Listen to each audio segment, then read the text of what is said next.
Happy Sunday sa inyo lahat. Nandito tayo ngayon sa church at nakikita nyo naman may Christmas tree na rito at feel na natin yung Christmas spirit. Lagi tayong maging excited at maging masaya sa pag-attend sa church. So ang mga tao yan, no, nakikita nyo masasaya sila at happy sila dahil it's Lord's Day today. So yun nga, after ng church, dito tayo sa isang buffet. Panda Buffet ang pangalan, which is yan. Obviously nakikita nyo siya. Magpapakain tayo ngayon. It's my treat because this day is my special day dito sa Canada at 1 year na tayo. Ngayon yung araw na pagdating natin last year, December 3. So, treat natin yung family ng sister ko. Last time nung dumating ako, pinakain agad nila ako.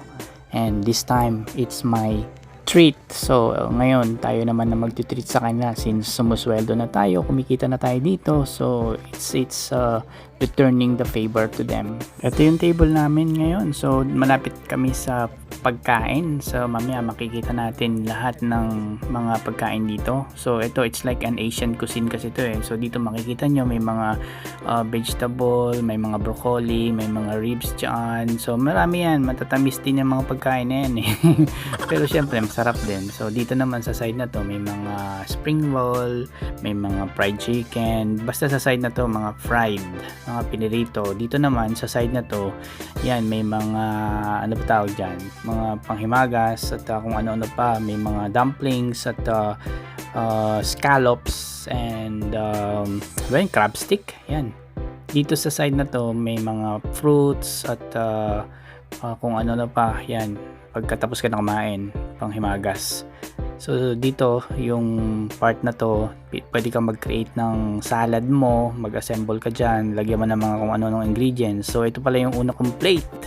Hindi na tayo nag-rice dito kasi syempre kailangan nating matikman lahat ng putahe, lahat ng nasa menu. So kung magra-rice pa tayo, so mahirapan na tayong ubusin lahat yun or matikman natin lahat yun. So yan.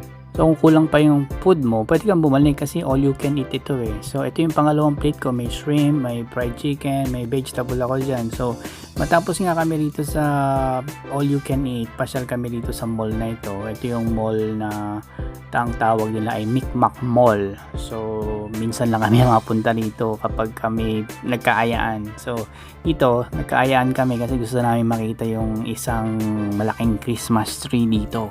Kaya punta na rin ako rito ng ilang beses pero medyo malayo kasi ito sa lugar namin, so hindi namin masyadong pinupuntahan. Dito kami sa escalator, hinahanap namin yung Christmas tree malaki. Yan yung pamangkin ko nga pala yan, si Kyle. Ito, naglalakad kami papunta doon sa malayong lugar.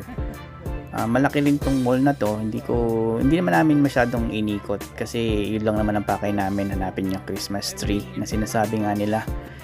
Medyo napag-uusapan yon kaya na-intrigue kami, kaya napasadya kami dito sa mall na to. Yan, meron ditong ganyan, no, yung parang pwede ka mag-take ng picture.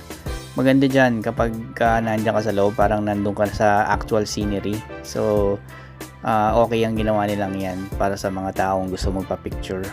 Tuloy lang kami sa paglakad habang hinahanap nga namin yung mysterious Christmas tree na yan. May mga stalls dito yan. Pwede kang bumili ng mga pang Christmas decor mo sa bahay. Dito sa kabila, ganun din. Kapag kakulang ka pa ng mga Christmas decor, pasyal ka lang dito sa Micmac Mall. May mga tindahan din dito ng mga jewelry. Kagaya niyan sa kanan ko.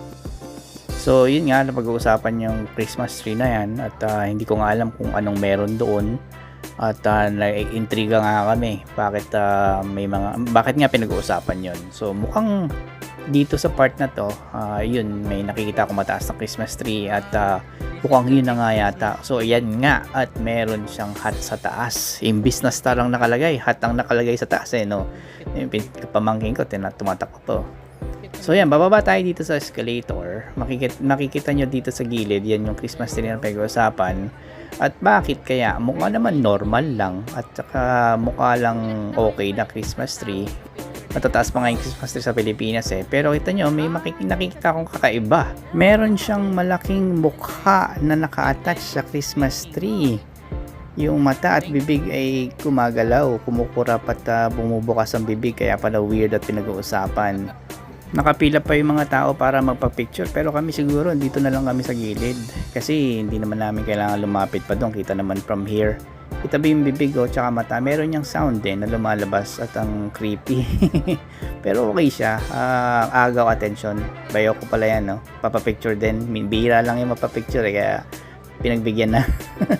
Finally, yung pala yun. May mukha ang Christmas tree na yan. Kaya creepy and pinag-uusapan. So, weird nga. Pauwi na kami nito. Tapos na kami sa aming lakad. At finally, nakita na namin yung Christmas tree na yan.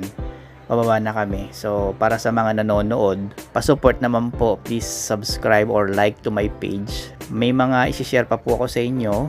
Sa mga aspirant, keep on praying. Tuloy nyo lang po yung inyong pangarap. God bless you all. Ituloy mo ang pangarap mo, magtiwala ka. Pinoy Visitor in